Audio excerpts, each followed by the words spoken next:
Here's the good news. The secret police are not coming with guns to take you away to a prison camp in a frozen wasteland for speaking out against the government. They did that in communist countries in the 20th century. It's not going to happen here in America or in Western Europe. Here's the bad news. The secret police aren't coming for you because they don't have to.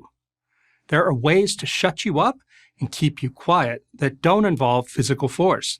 The powers that be, and that now includes major corporations, the educational establishment, the media, and the government, can just kick you off the internet, put you on a no-fly list, and bar you from using the banking system. We can describe scenario number 1 as hard totalitarianism and scenario number 2 as soft totalitarianism. There are big differences between them, but in the end, you arrive at the same place: submission and silence. To grasp the threat of totalitarianism, hard or soft, it's important to understand exactly what it means. According to the famous political scholar Hannah Arendt, a totalitarian society is one in which an ideology seeks to displace all prior traditions and institutions, with the goal of bringing all aspects of society under control of that ideology. The state literally defines and controls reality. Truth is whatever the rulers decide it is. These rulers might say something like, "Men can have babies," or "Skin color is more important than character," or "The American Revolution was fought not for freedom, but to protect the colonists' slave interest," or "Those who resist a vaccine mandate are enemies of the people," and insist that you not only believe it, but affirm it. If you don't, you might lose your job, your business, and your good name. That dystopian future, of course, is now. And we're only at the beginning of this process. Where does it lead? To less freedom, that much we know. Again, no guns, no violence. We just go along. Nobody kicks the door down. We open the door and invite them in. The more information the government has about you, and the more the tech sector can see what you're doing and saying online, the easier it is to monitor your behavior. How long before the government creates a digital profile of each citizen? And how would the government use that profile? It might go like this. If you do socially positive things as defined by the government, nothing really changes. You can do whatever you want. Maybe you're even rewarded for good behavior, a faster internet connection, preferred medical treatment, or even the best seats at a concert. If you do socially negative things, again, as defined by the government, you lose privileges.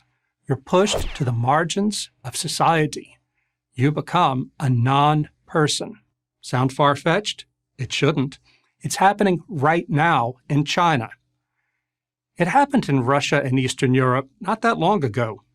Talk to anyone who lived behind the Iron Curtain, and they will tell you we are headed down a dangerous road. No, you say, it can't happen here in the land of the free and the home of the brave. I wouldn't be so sure. Ronald Reagan famously observed that freedom can be lost in a single generation. That's because the human inclination is not toward liberty, but security.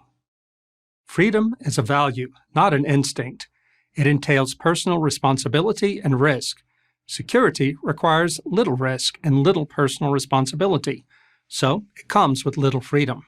That's why every new generation must be taught the supreme importance of freedom and develop the strength of character to maintain it. Of course, the people who want to take away our freedom say they're doing it in the name of compassion for the many victims of oppression.